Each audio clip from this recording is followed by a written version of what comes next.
Okay, so this will be another Tag Team POV. I'm PM Knight, and I'm here with, My name's Ed. and we're going to be talking about, amongst other things, whether or not Spider-Man is, okay to be on a team. If so, why? If not, why? And I don't know. Did you want to start off with that one, Ed, or did you want me to? I guess I could start off. I know traditionally, when I grew up, of course you had like Marvel team up, you meet all the other characters.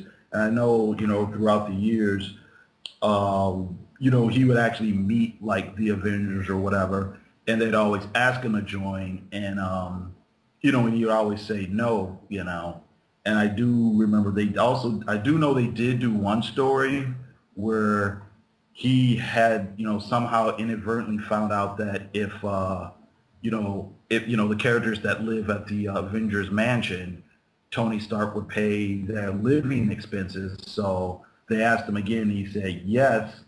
And then, but then like the government liaison felt that Spider-Man was like a security risk, and so he wasn't able to join because the government prevented it in that particular story or whatever. But I kind of had gotten used to the idea of Spider-Man not being officially on a team for so long.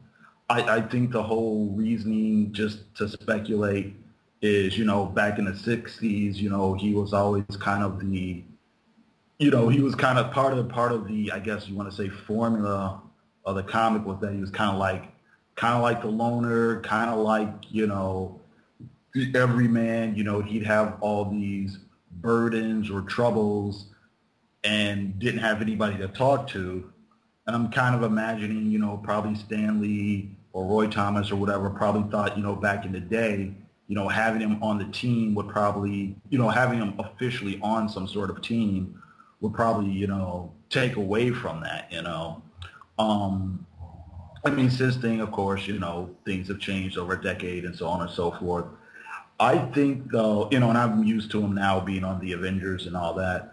But I think if he is on a team, I would think it would make more sense just within the, I guess, framework of the Marvel Universe.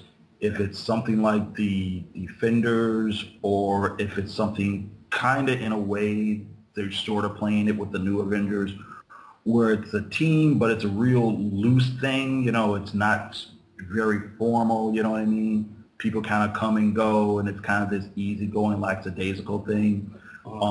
If I see them on a team, that's how I think they should kind of like play it. Yeah, yeah, I read you. I read you.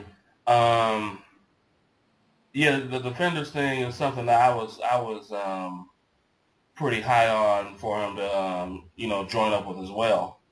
I kind of Hmm. figured.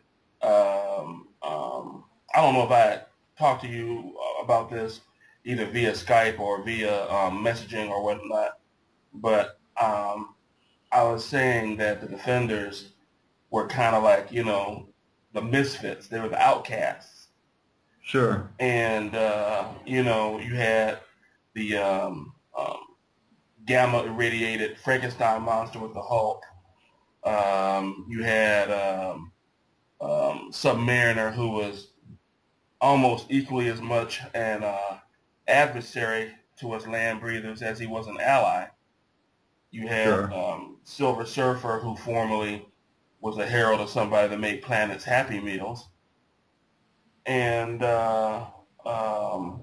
Doctor Strange, who kind of was the okay one, but even then, within the 616 Marvel Universe and the civilians knowing that essentially magic exists, they still weren't very keen on things like sorcery and black magic and voodoo and stuff. Sure. So you take those four guys and then you throw in the Valkyrie, who in essence didn't really have a misfit thing about her per se, other than, keeping the company that she kept, Right. and Right. tossing in Nighthawk, who was the former member of the Squadron Sinister. Sure. It was like to me a perfect mesh to bring Spider-Man, who, as Jameson sees him, as a menace, onto a Hmm. team of other people that he would basically consider menaces as well. Sure. Sure. So I thought that idea would have been much more palatable. Now, as far as Brian Michael Bendis goes,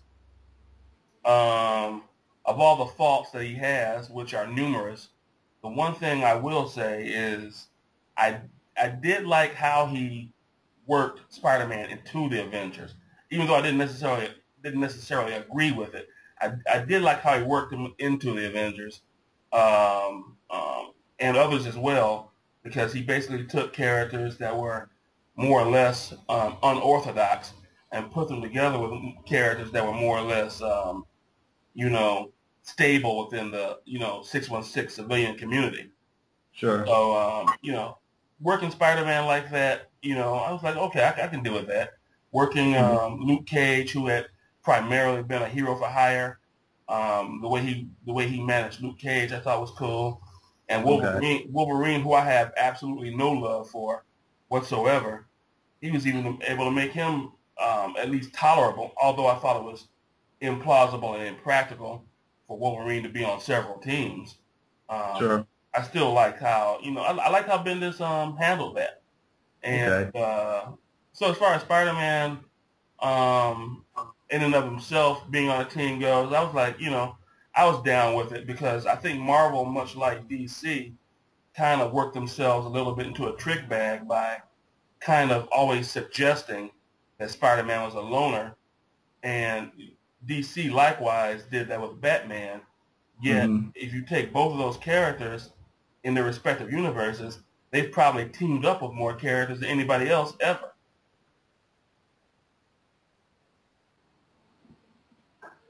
Sure. Sure.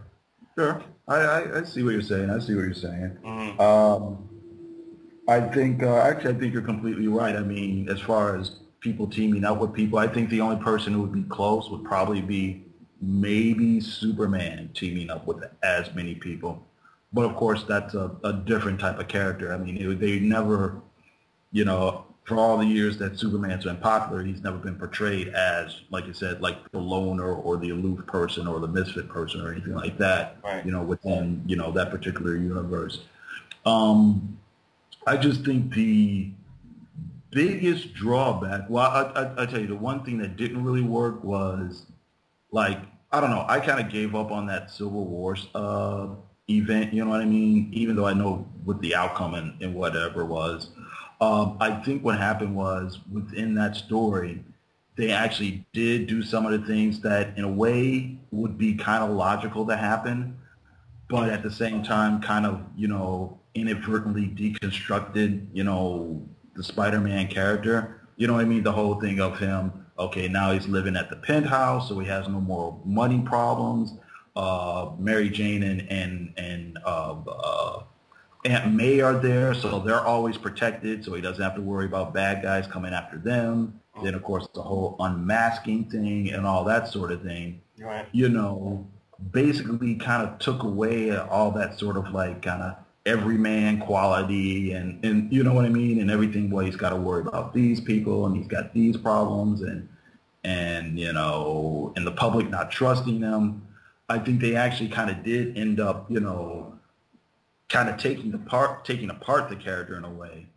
Now, I think maybe it would have been possible to still do, Spider-Man stories that way, but, it wouldn't have been the old formula that I think a lot of people think of when they, think of Spider-Man, which is why I think they ended up doing, One More Day and the Old Mitt and stuff like that. Mm-hmm. You know what I mean? You could say in a way that was kind of what do I want to say? It's a consequence of having, Spider-Man being on that sort of like super public, mainstream type of, team that exists in those stories. You know what I mean? Mm-hmm. I mean, they've, quote unquote, fixed all that now. But I think the way to do it is still, to have it where like it's where he's kind of well, like we said before, where he's kind of on a team. There's other people that are kind of maybe questionable as far as or even if they're not distrusted or whatever, kind of that sort of unorthodox group. You know what I mean? Right. I mean, like I like one of the things I think that they're still doing, even though I'm not buying it every week. There's still stuff where there'd be dialogue where somebody in the government doesn't trust Spider-Man, or Spider-Man doesn't trust Victoria Hand, and I think they did one story where he was supposed to get a stipend check, but he didn't get the stipend check because they didn't know his the accounting department or whatever didn't know his identity or whatever, and it wasn't going to write a check to just Spider-Man or whatever. I think that's I think those were okay, decent tidbits to, put in that type of story, I guess. They couldn't cash him out? Yeah, that's what I thought when I read it, but it didn't come up in the comic book, Right. When you think about it, there was like maybe a half a dozen ways where he could have gotten his money, but they didn't go there, So, Yeah. What do you think of Daredevil being an Avenger? That doesn't bother me because he's on the new Avengers, and as weird as it sounds, that team feels kind of like the Defenders to me in a way, where you've got a couple like kind of superstar type characters, few street level type characters, few other people who kind of don't fit in or don't seem to have anywhere else to go. So it doesn't really bother me that he's on that particular team. Yeah. My thing. I mean, that's another. Oh, I'm sorry. I didn't mean to interrupt. Go ahead. Well, my thing was not necessarily that I saw Daredevil as a loner, but it was kind of like, can we have one hero that doesn't join up with somebody? He's got off and on Elektra. He's got off and on Black Widow. Paladin, and a number of folks, a small little cadre of folks that he can interact with. Sure. I'm kind of like, why does he need to be on a team? Now, when he was part of Marvel Knights, to me that was just like that was more of a team up than a team, and it was just about interchangeable pieces, and Sure. I thought that was okay. But to officially make Daredevil a team member, I don't know. That really just doesn't set well with me. Okay. I think not like I think he's just a loner, but someone out of everybody in the Marvel and DC universe doesn't have to be on one of their teams just to say they've done so. Okay. I mean, I remember reading, a while back, like right around Disassemble was happening. I mean, Brian Michael Bendis' original plan actually was to put Daredevil on the team, and then they changed their minds because they decided that, maybe he wasn't going to fit into what they wanted to do. And the whole gag was, you read like that, I guess,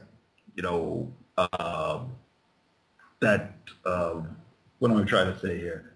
That, not that line, but those first few story arcs, correct? Like, you're familiar with like the Ronin character? The Accuser?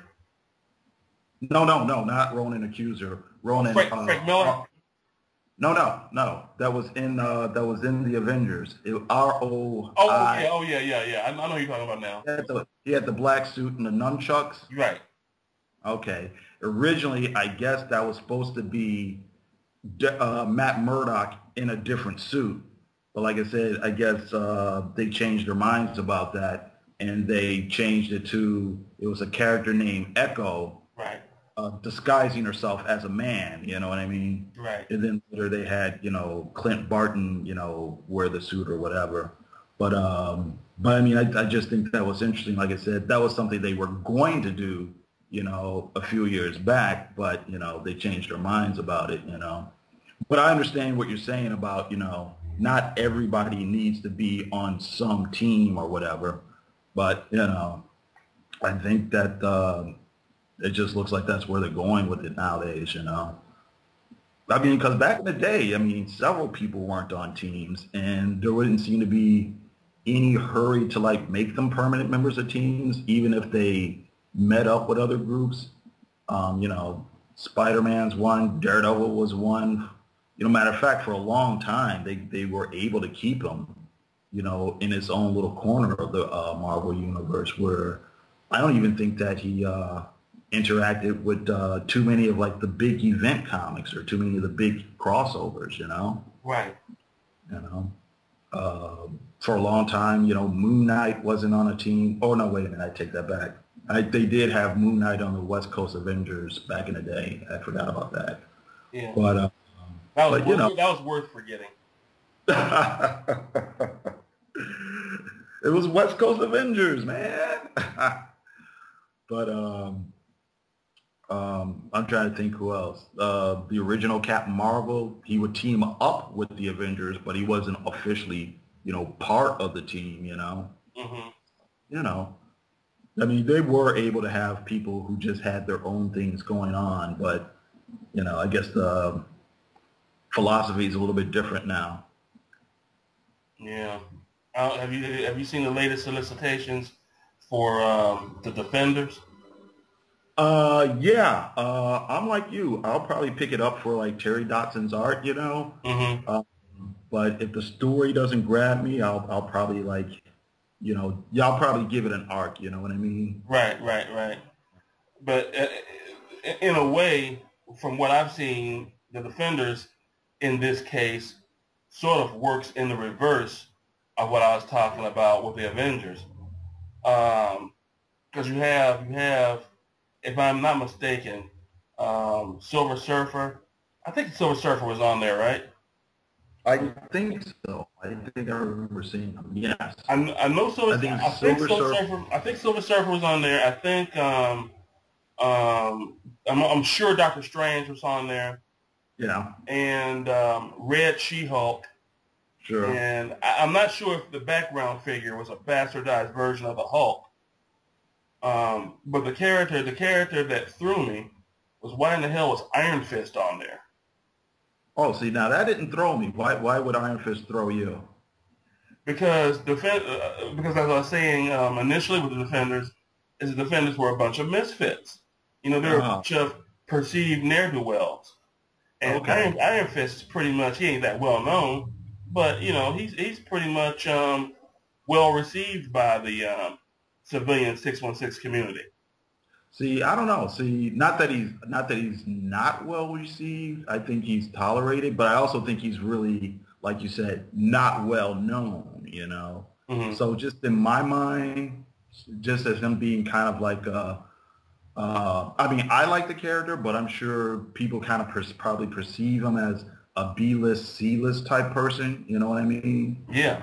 It's kind of like when back in the day when they had Hellcat as a member of the team. Hellcat wasn't hated, but she wasn't thought of as somebody that was on the same, I guess, stature of Captain America or an Iron Man or Thor. You know what I mean? Mm-hmm. So I think in a way he probably works on a similar vibe, at least for me. Well, I get what you're saying when you're speaking of us, the readers, looking at him. But to me, but I would say with the fictional crowd in the Marvel universe as well. I mean maybe it's just due to what do I want to say?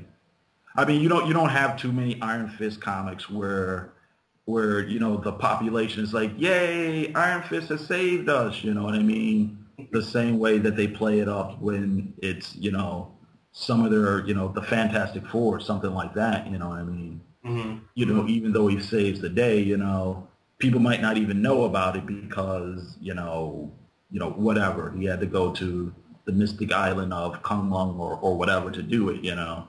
So, you know, that's not necessarily, I can't, you know, there's not too many cases where somebody's reading the Daily Bugle and it's Iron Fist saves the day, you know what I mean? Right. So. Yeah, I definitely get you on that, but I don't know. It just seemed to me to be an odd choice. It might seem weird though, just because I think more recent years since they've been using the character more, you know, they have him having inherited a lot of wealth or whatever. So now his Danny Rand and you know, he's got all this money and he's you know throwing it around and stuff like that. So I guess you could say somebody that would be known as a a wealthy person. I don't think he's supposed to have Tony Stark money, but you know, somebody that would be a wealthy person would probably be known as a kind of a minor celebrity or whatever. So, I mean, I guess I see what you're saying on that level, you know. Yeah, I mean, it's kind of like if you flipped it around, it's kind of like having the Avengers, where the Avengers are greeting their public, and it's the son of Satan that says Avengers Assemble.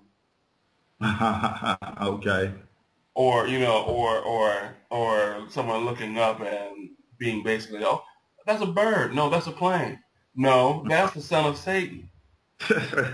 You know, now Right. Damon Hellstrom, for all intents and purposes, relatively speaking, is a good guy, but that Sure. doesn't, you know, that wouldn't exactly jive. You know.